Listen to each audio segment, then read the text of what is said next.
উড়ন্ত জীৱৰ কথা ভাবিলে সাধাৰণতে চৰাইৰ কথা মনলৈ আহে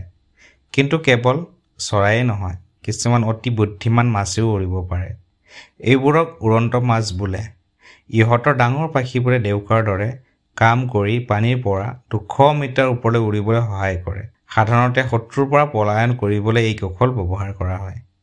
45 ছেকেণ্ড পৰ্যন্ত বতাহত থাকিব পাৰে আৰু প্ৰতি ঘণ্টাত 60 কিলোমিটাৰ পৰ্যন্ত বেগেৰে উৰিব পাৰে এনে ধৰণৰ ভিডিঅ' পাবলৈ আপোনালোকে মোৰ চেনেলটো লাইক আৰু সাবস্ক্ৰাইব কৰি দিব